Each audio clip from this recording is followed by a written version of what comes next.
teachers. Now see, we have to think that the concept of having the vice chairman take next year's chair we could not buy, and we do gratefully appreciate what you do.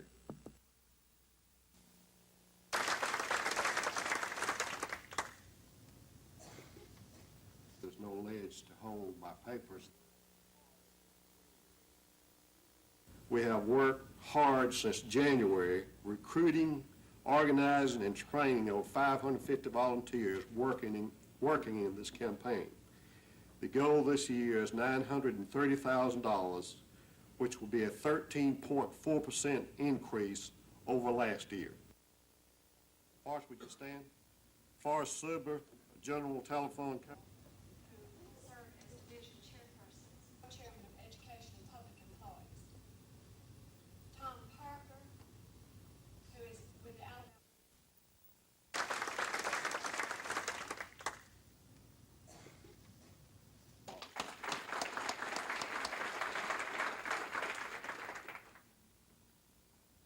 Suber here. If they're going to be sliced, reduced at the federal level, then it is certainly incumbent upon the community back home to be able to pick up many of those programs and, for God's sakes, do a much better job than has been attempted by many other bureaucracies over the past years. Morris Schlinger, Chairman of the Wiregrass United Way.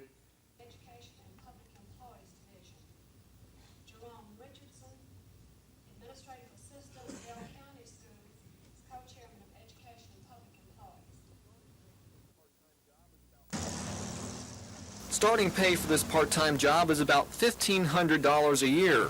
You work 1 weekend a month and 2 weeks a year.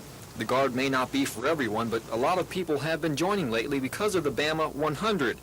The National Guard Bureau in Washington has allowed the Alabama Guard to boost its membership by 110% of authorized strength. So, state Guard officials have given themselves 100 days to increase their size by about 2,000 members. Since we kicked it off on the 23rd of June, over 900 men and women have joined the Guard.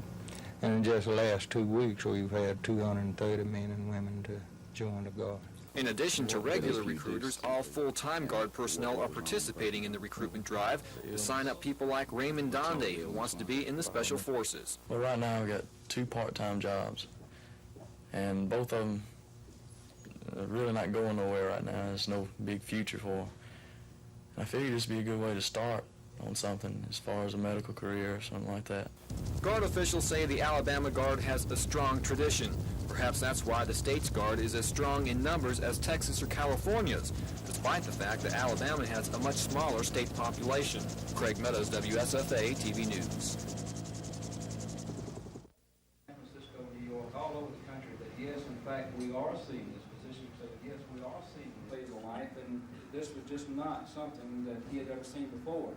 After he had got the 4th case, 1981, when the physician at the University, the child is at an age that he can be taught his own oral or personal hygiene, and is really not in an infectious state where he has to be manually have diapers changed or have to be cared to about, like, you know, on a daily basis, then he can be released to school without any potential hazard. I don't know, do you still have your pen? Again, the underlying factor is that the immune system was depressed or non-functional. Within 2 months, just couldn't cope with this exposure. Things that we need to tell about the test that may be a misnomer in the public. The first thing is that this really is San Francisco, New York, all over the country, that yes, in fact, we are seeing this position, so that yes, we are seeing this phase of life, and this was just not something that he had ever seen before. After he had got the 4th case, 1981, when the physician at the University of California, if a child is at an age that he can be taught his own oral or personal hygiene, and is really not in an infectious state where he has to be manually have diapers changed or have to be cared to about, like, you know, on a daily basis, then he can be released to school without any potential hazard. These children that are, say, of mental retarded environment, or children like in daycare centers and things like this where they're young kids, there is a potential hazard. The underlying factor is that the immune system was depressed or non-functional.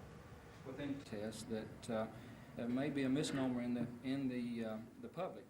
The first thing is that this really is not a test for AIDS. It's a test for antibody against AIDS. When this We'll be sure somebody else. Plan to go to Europe with Catherine. That's a balance being started. You came to see me in the hospital. Pork and a spoon. Here.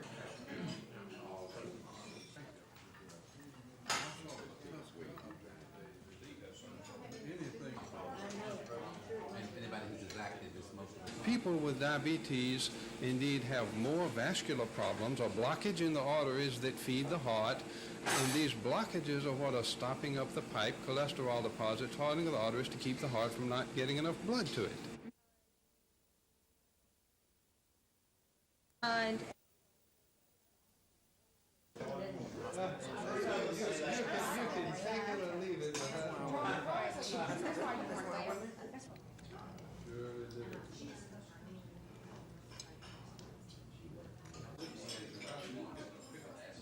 We're not saying don't eat steak or beef or pork. They're delicious, they're good, they're healthful, they're nutritious.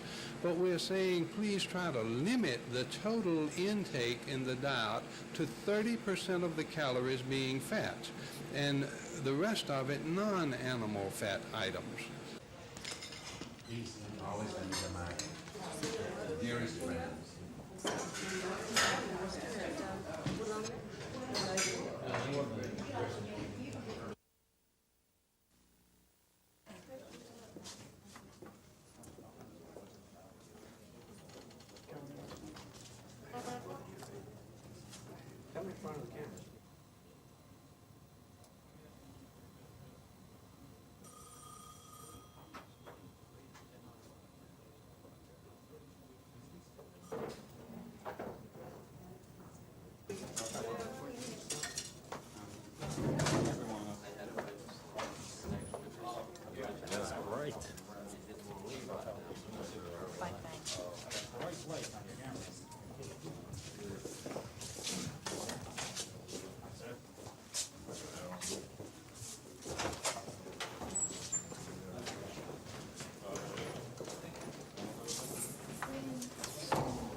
And also what it is that they're going to be buying from outside sources, such as their rubber products for their rolling stock. The prospect, so he pulls over the side of the road, has on his, I'm selling a book on farming, on modern farming, and I believe you state that's here. And we're going to get some of them, and it's going to reduce the employment, the unemployment, as it creates the employment area. About farming today than what I'm really doing. So consequently, we in our areas, no more than new job opportunities that was announced as created. We still did not lower our unemployment rate like some of the other states around the Southeast did. And as we start trying to look, what is the reason? What is it? The pay raise came in the form of a resolution which was barely discussed before being voted on by voice vote. The pay hike would raise the salary of the state Supreme Court Chief Justice from $64,350 to $78,500 annually. The Associate Supreme Court Justices would make $77,500, Appeals Court Justices $76,500, and Circuit Judges a minimum of $52,800. District Judges would make $1,000 less. The pay raises take effect a year from now. The pay raises for the judges comes 1 week after the state Supreme Court handed down several advisory opinions that were favorable to the legislature, including a decision outweighing an ethics commission ban on legislator educators voting on teacher pay raises. The Supreme Court also handed down a decision last week that would allow the lawmakers to make a permanent move to the new facilities being constructed across the street. Lawmakers thought they were going to have to go through a constitutional amendment to make any move permanent. Chris Grimshaw, WSFA TV News. When you're the Carver High Wolverines and you haven't won a ball game since October of 1983, you're not only looking for a win, you're looking for a big win. A win with the potential of really turning things around. This past Saturday afternoon, Carver perhaps got such a win. Coach Alonzo Pickett's squad stood toe-to-toe with Dothan High, the 10th-ranked team in the state. Junior quarterback David Singleton was 7 of 13 through the air for Carver. Running back Darrell Pickett scampered 4 yards for a first-half touchdown. Kicker John Townsend added a pair of field goals. Carver also displayed some rather stingy defense. And when the dust had settled, the Wolverines had pulled off a shocking 13-7 upset. It was the biggest win in our lives over here at Carver. It's always good to win, but beating the number 10 team in the state was especially sweet. How does it feel? I don't know, it's unreal. We won in a long time. It feels so good, you know. Well, we worked hard, so it felt great. Everybody was predicting us to lose, and you know, we read the paper and they tell us we going to lose. And we just got out there and we played our hearts out. We knew what we could do, and we have been working hard all the summer training and so forth. And you know, we knew Dothan was a good team and so forth, but we were ready, really. So for their victory this past weekend over Dothan, our first high school team of the week for 1985 are the Carver High Wolverines. Coach Pickett, congratulations to you, and good luck to you next week. We certainly appreciate it. Thank you very much. From Carver High School, Mark Thornhill, WSFA TV Sports.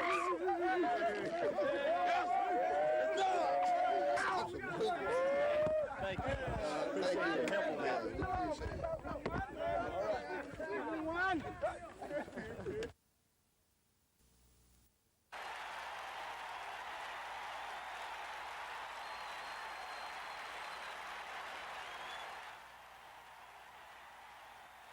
Well, right now, you know, I'm preparing myself to play against some much bigger guys than we are. The tackles average, I guess, about 280 apiece, so it's just going to be something different for us. My game plan, my personal game plan is to out-quick them and out-think them.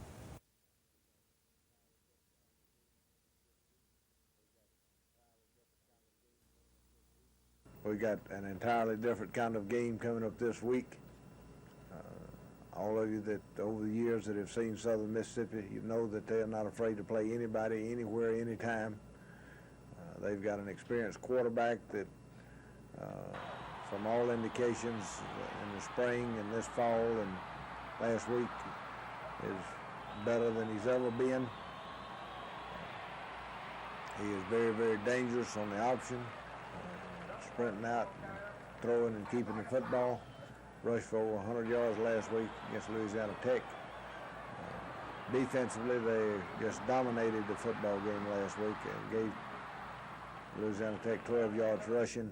I think they lead the nation in rushing defense, and they've always been a tough, hard-nosed football team that's aggressive, and they'll intimidate you if you let them.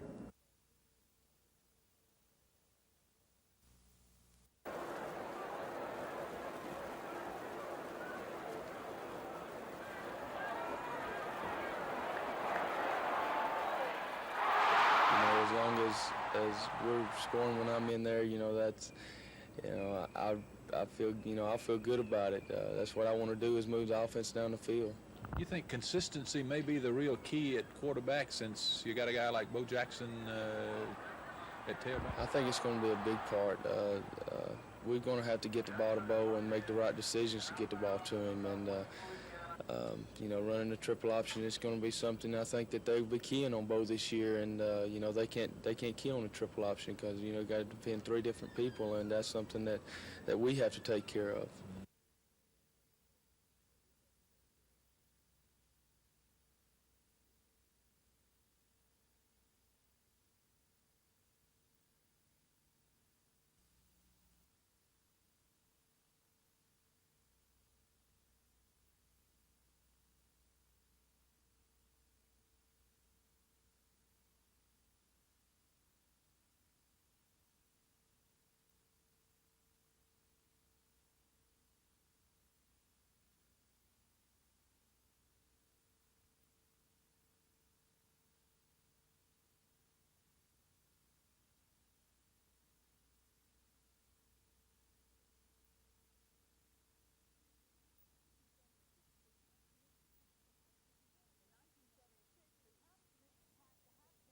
In 1976, the County Commission passed a half-cent sales tax to fund public schools.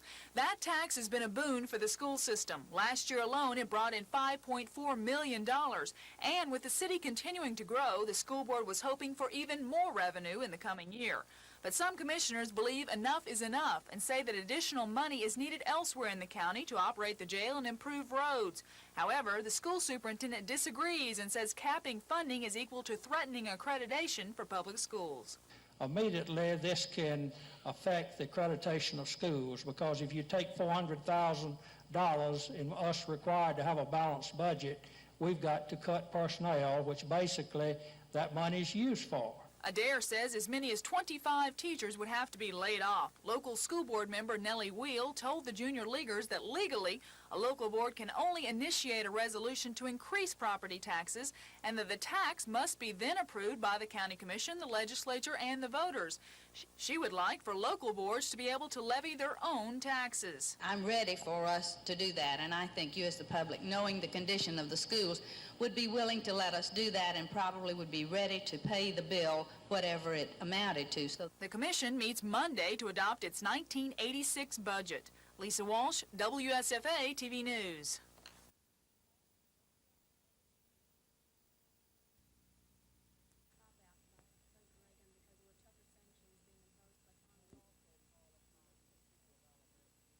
We also call upon the people of Alabama, because people who live in this state and in this nation can no longer be silent as long as people continue to die.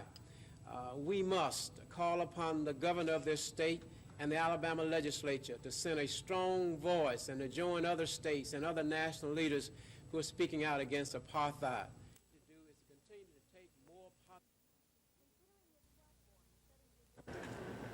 Considering his platform, the setting for George McMillan's announcement couldn't be more symbolic. I'll be a candidate for governor because we must have leadership that is tough enough to tackle our most pressing challenge, that of bringing excellence to education in Alabama. McMillan's platform is based mainly on economic development and education reforms. It also features a basic skills teacher test. The platform is similar to the one the Birmingham lawyer stood on 3 years ago when he narrowly lost the Democratic nomination to Governor George Wallace. McMillan is expected to be joining the gubernatorial race by at least 3 other candidates: Governor Wallace, Lieutenant Governor Baxley, and Attorney General Charles Braddock. And while he's been silent during the past 3 years, he made no bones today about his campaign strategy. McMillan says he's looking forward to squaring off against George Wallace again. He says he hopes to keep the campaign highbrow and avoid the mudslinging. But if it gets dirty in the next few months, McMillan says he's ready. But if we have those who stoop to below-the-belt tactics this time, rather than being passive, I'm going to hit them square between the eye with a 2x4 branded with their public records. Gubernatorial candidates have until March 1st to announce their candidacy. Terry Stanton, WSFA TV News, Birmingham.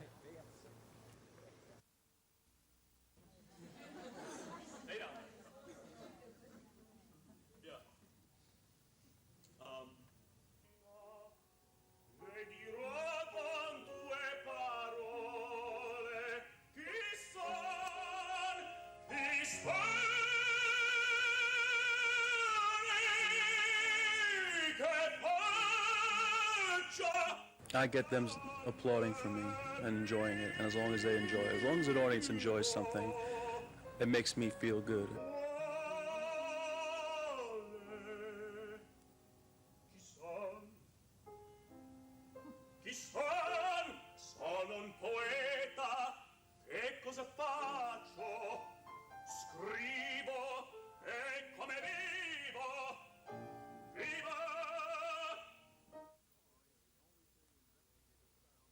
This car is the only thing investigators found after searching several days for 32-year-old Stella Perry. Police suspect foul play. We have a reason to believe that there was foul play involved, and due to the fact that she hasn't turned up, that's a very strong possibility. Authorities think they know the motive. We have several motives that we worked on at the time and would still work on if the case were reopened. I can't really comment on them in detail because of the fact if we did decide to reopen the case, it would hinder it. It could range from everything from robbery. As you know, she was the manager of a local fast food establishment. It could have been that. We also believe there might have been some domestic problems involved between her and some other individuals. It's been 889 days since Stella Perry vanished, and her whereabouts remain a mystery for police who can only wait for a lucky break. This is Norman Lumpkin, WSFA TV News reporting.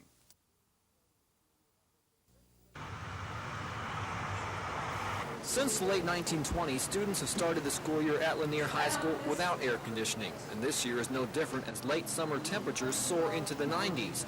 Some of the classrooms have window air conditioning units, but most do not, which makes for an environment not always conducive for learning. Kids are accustomed to air conditioning in the summer. A lot of them, their jobs in air conditioning, they ride in air-conditioned cars, shop in the malls that are air-conditioned, and so I think when they come back to school and they have to sit in a hot classroom, it's probably more of a problem now than it was, say, when I went to school here.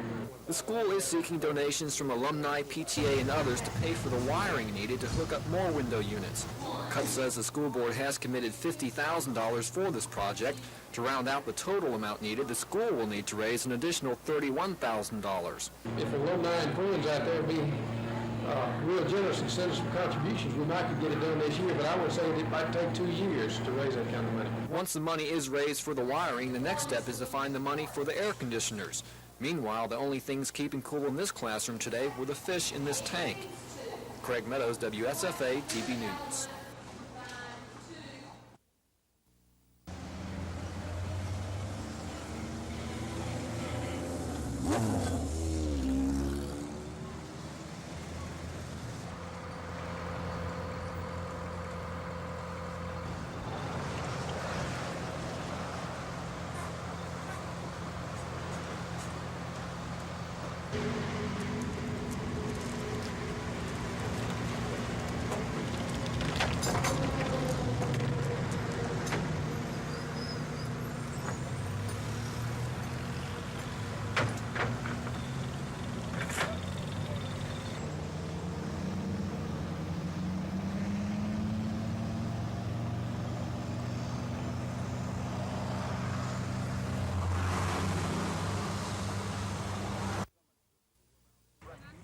Selma police were summoned to the school around 10:15 this morning when 28-year-old Jerome McGahee began arguing loudly with his ex-wife outside her classroom. Police say McGahee became so enraged when the woman walked away from him, he burst into the room at gunpoint and took 24-year-old Connie McGahee and 2 other nursing students hostage. Upon further investigation, it was learned that Connie McGahee was deceased at the scene. At approximately 10:40 a.m., Earl Jerome McGahee was taken into custody by the police officers and charged with murder. Summerlin says Mrs. McGahee was shot several times in the head and chest. 20-year-old Cassandra Lee of Demopolis was shot twice, once in the lower abdomen and upper thigh. Police say late this afternoon Lee was undergoing surgery at the Selma Medical Center and is listed as critical. 24-year-old Deanne Duncan of Calera was severely pistol-whipped in the face and was transferred to Birmingham for treatment. McGahee, according to police, threw down the small-caliber handgun and surrendered when authorities broke into the room. Chief Summerlin says McGahee is being held in the city jail on charges of murder and attempted murder, and no bond has been set. Dean Argo, WSFA TV News, Selma.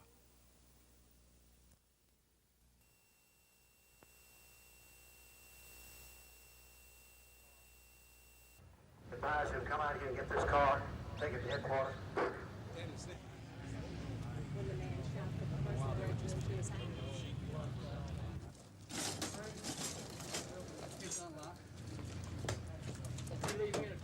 Yes, sir.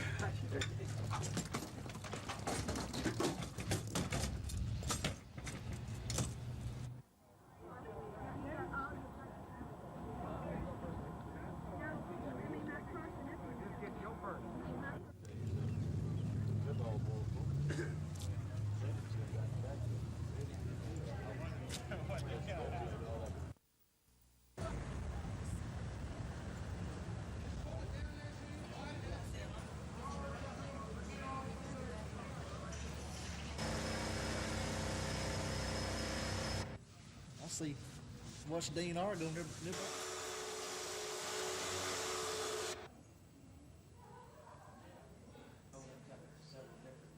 But I think the total complex with the entertainment center, the art gallery, and the instructional facilities will mean a great deal to the people of Selma. they've not had this type of place here.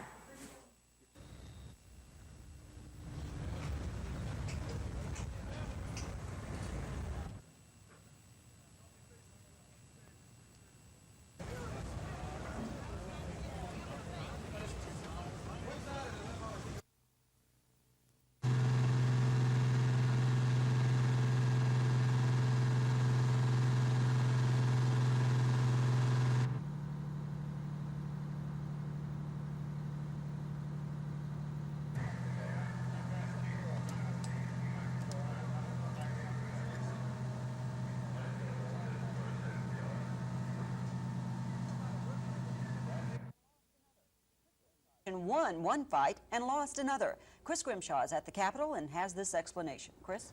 Lynn, the Senate is expected to vote in the next several minutes on that bond issue, but the bond issue continues to grow, with most of the extra money going to the Wallace administration.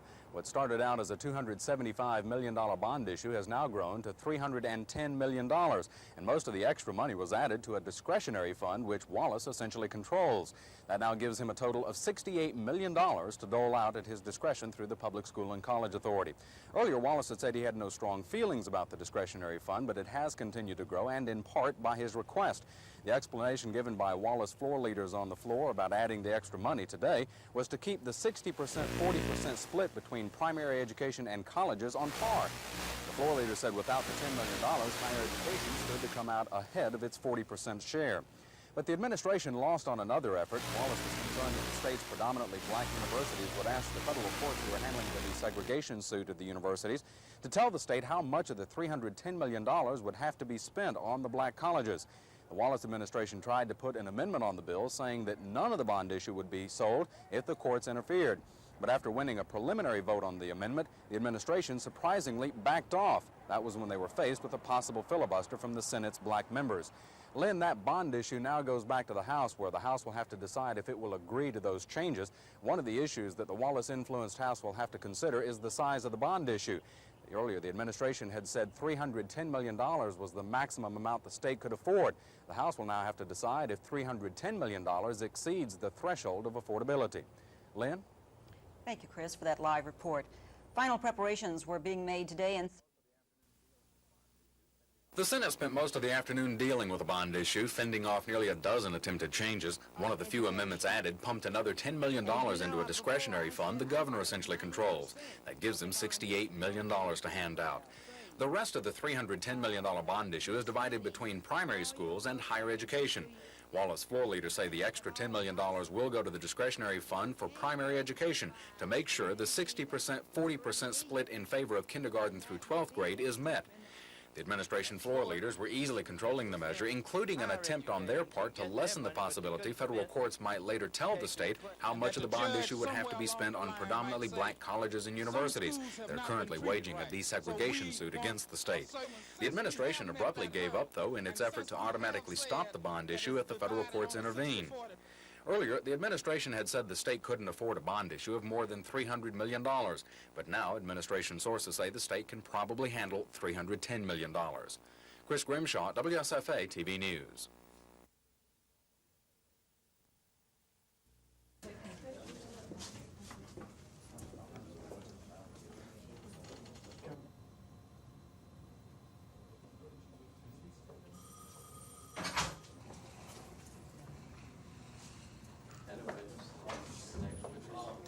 That's great.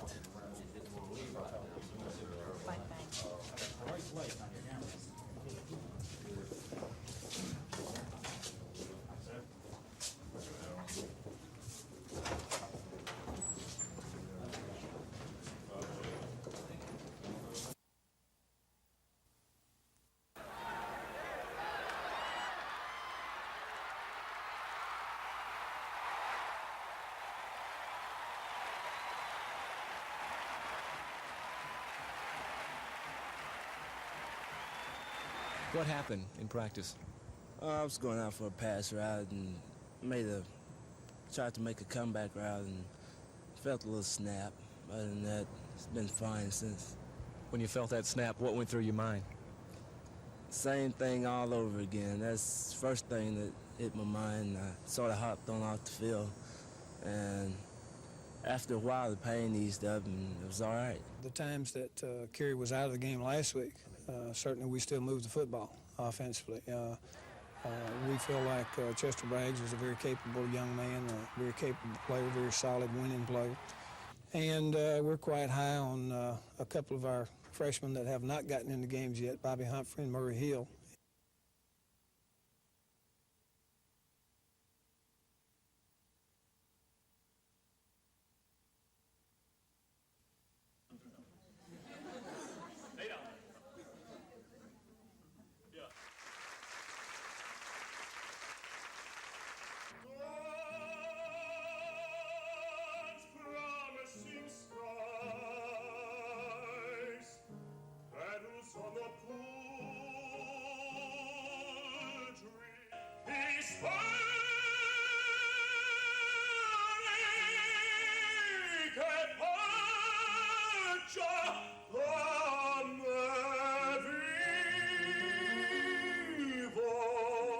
The audience likes it, that's what matters to me. I don't even care if a reviewer likes it or not. But if I get something from the audience, that makes me feel great. And that's what they enjoy. They seem to like it today, so it made me feel good.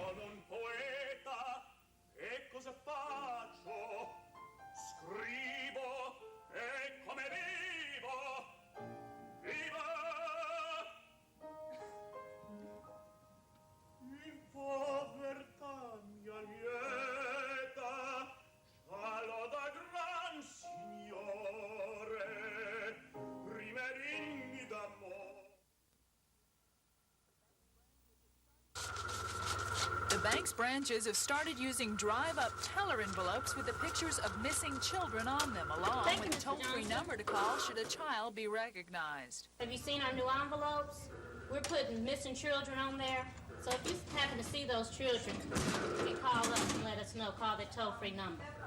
The pictures on the bank envelopes are from children across the nation, and in the upcoming months, the envelopes will have a picture of a Montgomery girl who was abducted by her mother and hasn't been seen by her father since 1981. In March, Alabama became one of 28 states to set up a Missing Children Bureau. Ordered by Governor Wallace and enacted by the legislature, the agency is one of the state's smallest, operating with 4 employees and a $200,000 annual budget. Our primary function is to act as a clearinghouse for missing persons and unidentified bodies, with our emphasis being on missing children. That is, we hopefully receive all the reports from all law enforcement agencies in the state of Alabama, and we try to analyze that and coordinate and correlate all of this information. The captain says parents should check with their local law enforcement agencies to see if their children are on the computer in the Missing Children's Bureau, or parents can call the Bureau themselves at 1-800-228-7688. Missing Children Bureau, Bill Rose. The Bureau answers calls 24 hours a day and keeps track of all the missing persons and child pornographers in the state. They're also tied in with the National Missing Persons Network by Telex and receive about 1,500 reports of missing persons and unidentified bodies each month.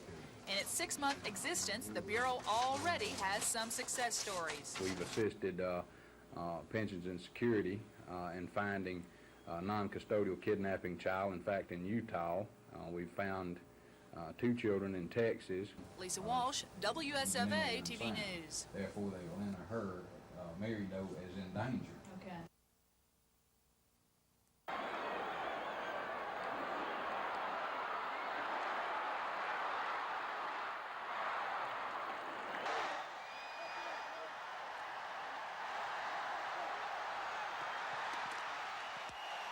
He was very, very dangerous on the option, sprinting out and throwing and keeping the football. Rushed for over 100 yards last week against Louisiana Tech. Talk about Ducksworth as a quarterback. You've played against him before. Yes, he's just a threat because he can scramble real well, run, pass pretty good too. He can do it all, can he? Yeah.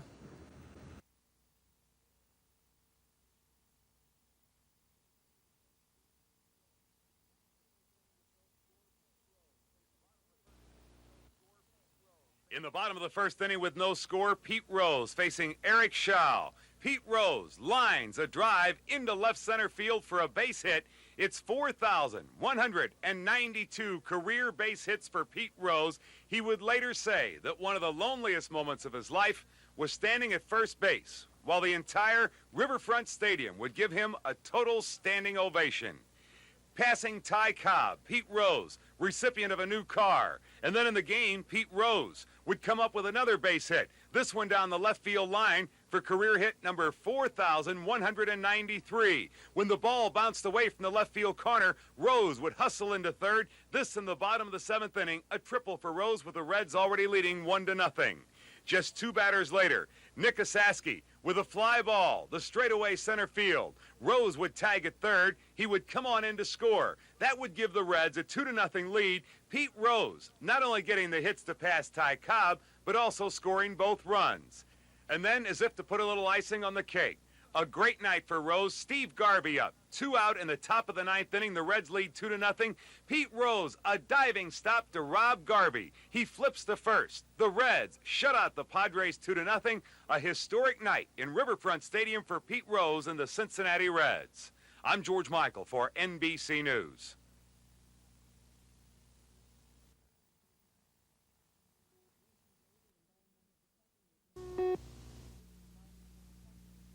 Recently, the Environmental Protection Agency suspended federally funded cleanup at 67 Superfund sites nationwide.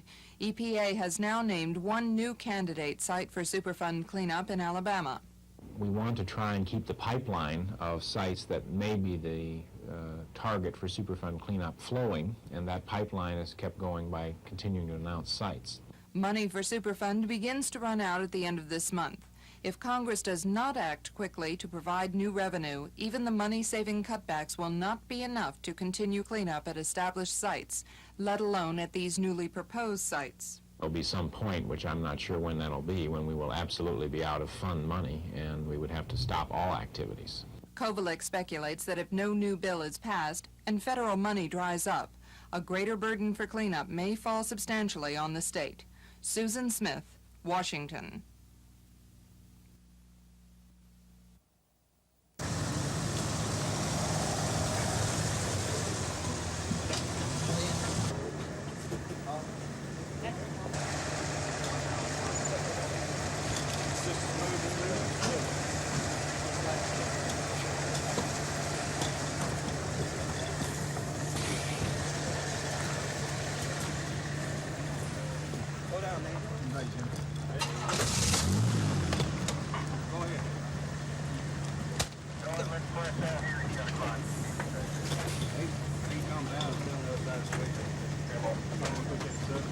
Got the drugs hit.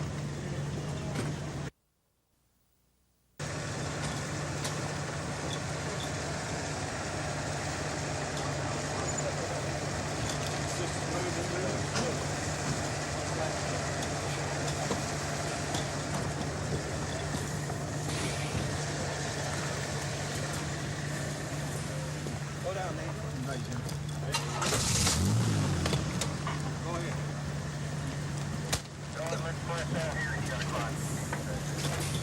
He comes down and doing the other side of the street. The reason this disturbs us the most is this is exactly why we are opposed to any of Freddie Smith's early release program that involves violent criminals. Here you've got a man that apparently only served 6 years of a murder charge and was released a few years ago, and now you've got another person laying dead as a result of that.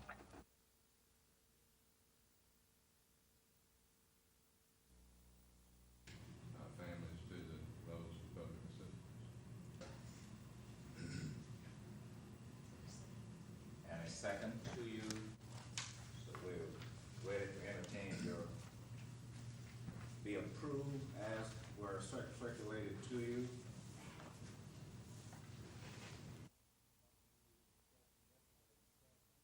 We were discussing yesterday in a staffing committee meeting the fact that in one county, and I'm sure it's true in many counties, in one county there was simply no staff member who knew how to do an ADC application. And it was because of attrition and our inability to hire new staff. The next thing we have to look at was $244,600,000. One of the major purposes we needed to meet today, because we want to talk about the FY 80. So, Mr. Manasco is going to be appointed from the governor. exceed those revenues. There's an entering point of somewhere right around 4,000. So it We're not able to find alternative daycare at no cost. That they need care for. We are mandated. One of the major purposes we needed to meet today, because we want to talk about the giving higher priority national to federally mandated programs as to where.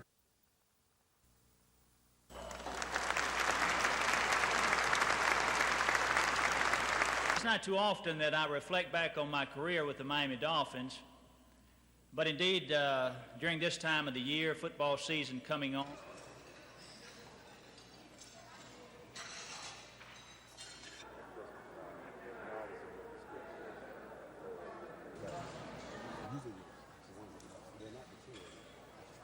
being a parent of Jerry and seeing the other parent at Children's Center where he attends and all the other agencies, we couldn't make without him, you know, because all of the things they do with the therapy and the individualized attention that they get, we will be able to afford it.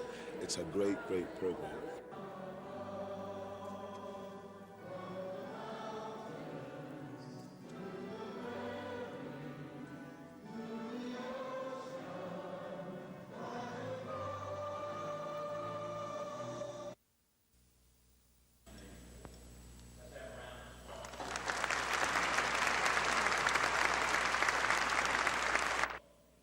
and let me mention those briefly. Shooters and rookies and veterans from scattered throughout the teams in the league, and very realistic. He mentioned that each and every training camp.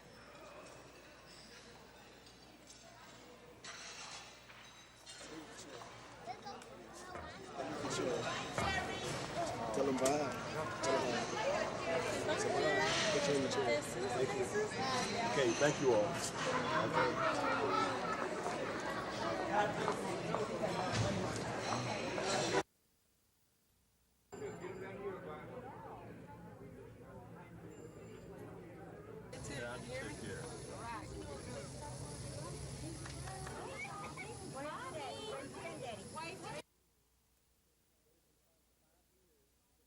They've been trying for 5 years to get the church started. They've got the foundation and I think one layer of block, 12-inch block around the outline of the foundation, and we will be able to do in 10 days much more than they were able to do in 5 years.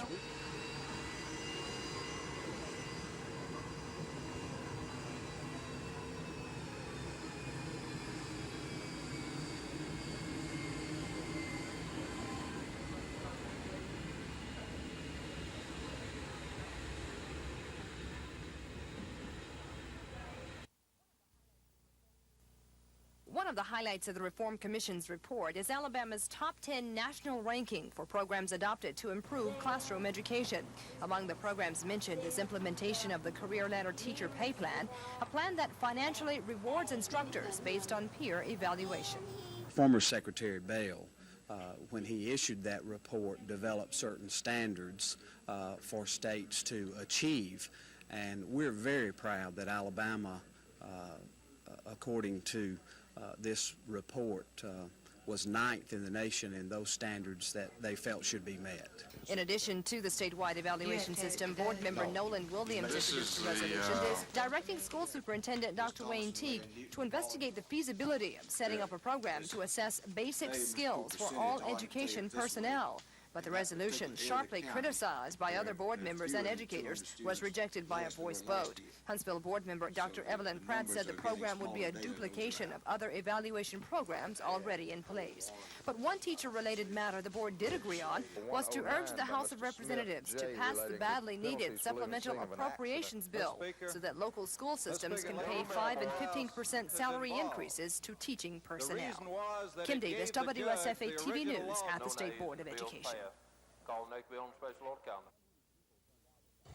About 100 people turned out this afternoon at Selma's Craig Field to watch former President Gerald Ford arrive amid very tight security. Yesterday's shooting at George C. Wallace Jr. College has the Secret Service men who have guarded Ford since 1974 on edge. After being greeted by state and local dignitaries, Mr. Ford was welcomed to Selma.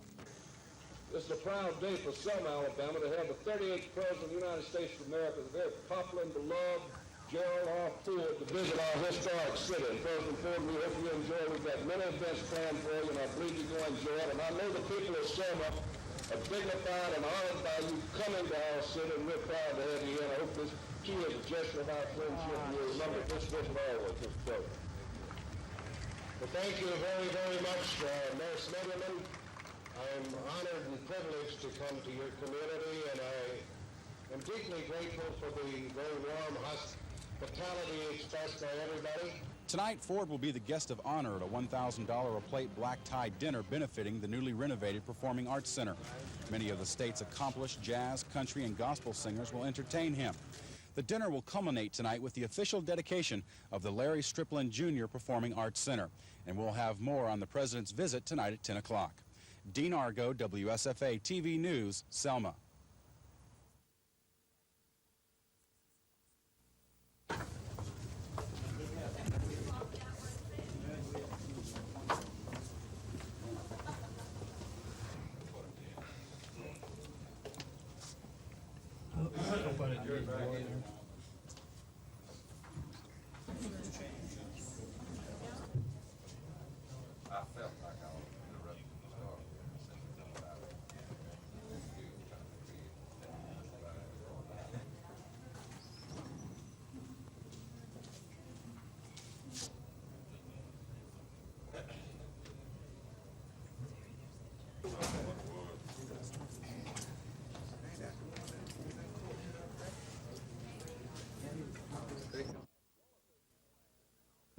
Wallace says he's more active now than before his surgery, and that has him thinking. I'll check the poll. I'll tell you one thing, I'm never going out a defeated man. If the polls are right, yes. If they're not right, no. He says he's still recuperating from expected post-operative pain. He says he doesn't expect the recovery to interfere with a planned October industry-seeking trip to China. Today, representatives of the Hubei province in China visited him. The Chinese delegation, which is developing ties with the state of Ohio as well, is here doing some fact-finding of their own. To know more about Alabama's economy, so that after we come back to China, we introduce something about Alabama to the businessmen in Hubei province. But for now, Wallace's attention is turned to the legislature and a $310 million bond issue for education. Again, the governor expressed disinterest in nearly $68 million in discretionary money he will control. I would hope someday there wouldn't be any discretionary money, that all put it in the line item in the budget, and not for the governor to have to dish it out. But even so, the governor admitted he's made a number of commitments already on how he wants to spend the $68 million. Negotiations on those commitments is reported to be why the bond issue moves so slowly through the Senate. Chris Grimshaw, WSFA TV News. Needs it. To move to the Blunt site has passed by a vote of 18 for, 16 no. I could not agree more, and I am very happy. And thank you for being here, ladies and gentlemen. I'm disappointed, very disappointed. What's going to happen with your land now, do you think? Well, I'm expecting the city to return it to me with a good, clear title. Has this all been worth it? Well, it's never worth losing a friend, but a decision had to be made. We had a valid offer made from Mr. Blunt and from the Blunt Corporation. That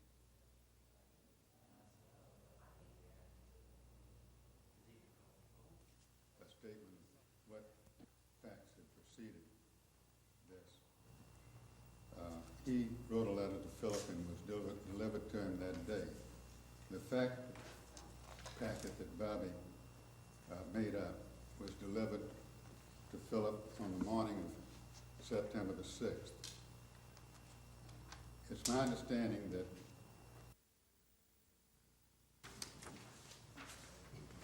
this is the resolution to be moved. Please collect the ballot. The motion in favor of the resolution to move to the Blunt site has passed by a vote of 18 for. I didn't know that they were going to do this again until a little under 3 weeks ago.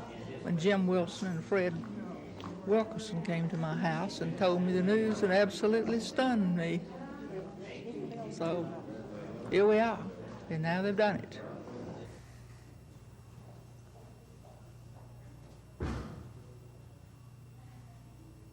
I think they've made a dreadful mistake, which will come back to roost in the future. I think they'll lose support. I know my brother is so bitter about it. He said he'll never try again to do anything.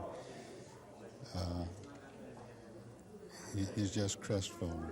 We had a valid offer made from Mr. Blunt and from the Blunt Corporation, and I felt for some time now that if we were lucky enough to have that proposal made a second time, we would certainly be negligent as trustees of this museum to refuse it.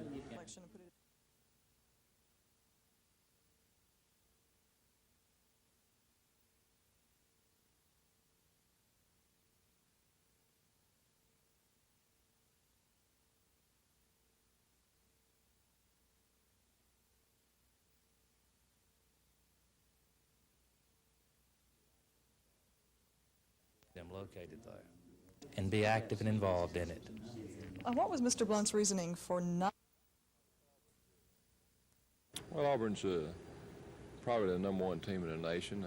I'm not sure, one or two certainly, and favored to win the SEC, and might very well be the best football team a Southern Mississippi team has ever played. I'm not sure about that, but it's certainly ranked right up there, and it's going to be a great challenge for us. And also, as we will tell our players, it's going to be a great opportunity. So we've got a lot of work to do, but again, it's a challenge to play a team of that caliber, but we look forward to it.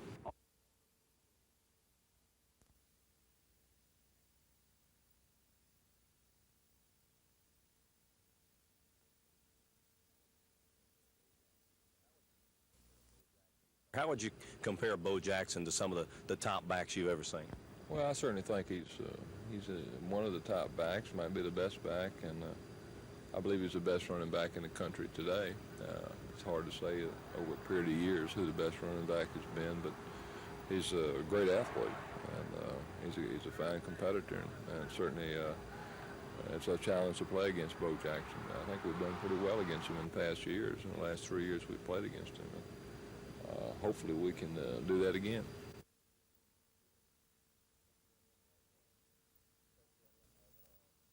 Texas A&M presents a few more problems in that they have a tremendous offensive line, maybe the largest offensive line in college football this year, and the skill position at quarterback. The Murray kid who broke his leg after the first 3 games last year is back, and the Stump kid who played the last 7 games is a winner. Defensively, they're real tough, and aggressive. They had 9 returning starters, and they remind me a lot of our defense. They're tough, they're emotional, and they get on you right off the bat. So what we're going to have to do to be able to beat them is stay with them, play tough against them, and again, be patient, take what they give us, and mix it up well. And I think hopefully we can do a good job against them.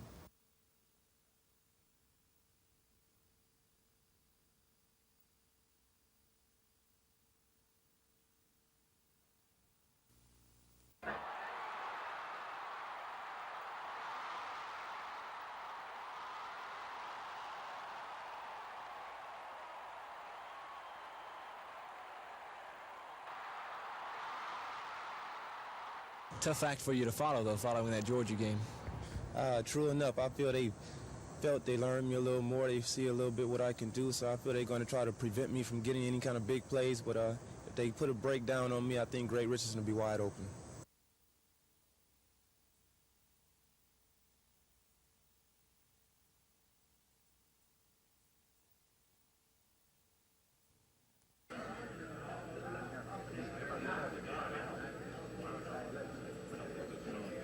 Has developed into something worth more than $50,000, $60,000, $70,000.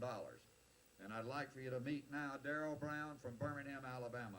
And this is going to be a key race in the points race, right? Yes, sir, I hope so. The pressure I feel like is on Steve. He's got a lot to lose there. He's in the points lead, and I've got it to gain, so I feel like he's got the pressure on him. That's going to make a nice show for the fans this Saturday night, right?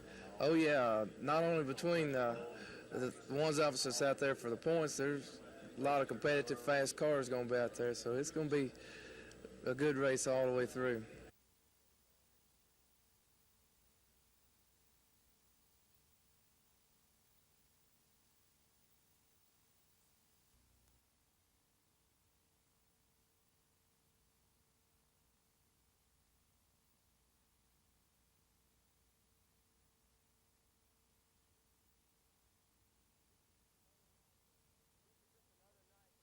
This is just another night of so many nights here that makes this such a wonderful place to play baseball, and that's, you know, probably the biggest reason why I really wanted to come back here last year when I come back from Montreal, and it's the biggest reason why I didn't want to leave to begin with.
It was a mixture of Democratic Party actives and state employees who filed into the hotel ballroom for the Wallace campaign kickoff. But it's not the Wallace who immediately comes to mind who is running. It's his son, George Wallace III, who everyone calls George Jr. About 200 Wallace supporters turned out for the reception, which makes it pretty clear that George Jr. is running for state treasurer. Although the reception is not an official announcement, Wallace says he is running. You have said to me in your presence here tonight reaffirms it, that you believe I have a contribution to make to our state, and this is the only way in which to make that contribution. The reception was indeed a family affair, with a special appearance by the candidate's father, Governor Wallace. The governor says he's glad his son is getting into politics. Well, you know, when the bug bites, it bites, and it won't turn loose. And of course, I'm for my son, you know, George the Third, and he's a fine man, and he'd make a fine treasurer too. So as another Wallace throws his hat into the Alabama political ring, one can't help but wonder if we will see history repeat itself. Carrie Gordon, WSFA TV News.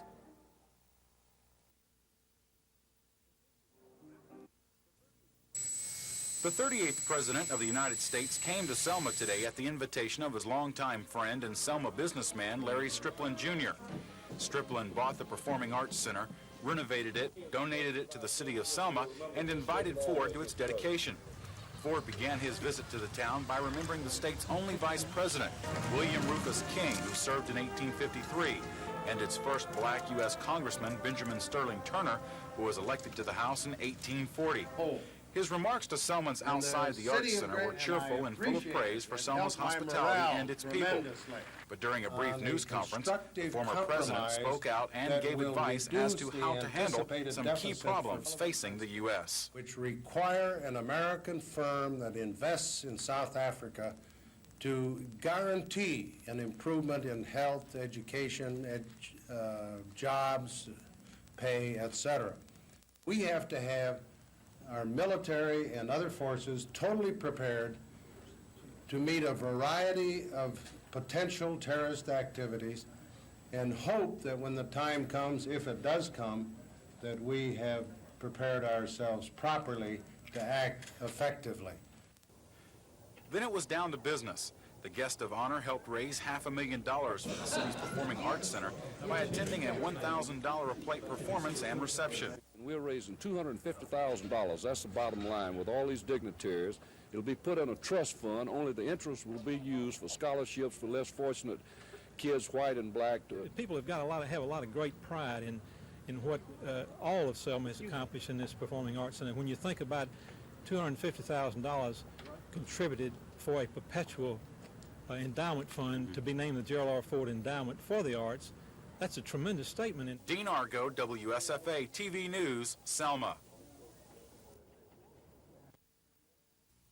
That's the official So I catch all the blame? Sam, Lee, he was at Alabama and I was at How are you? Nice to see you, sir.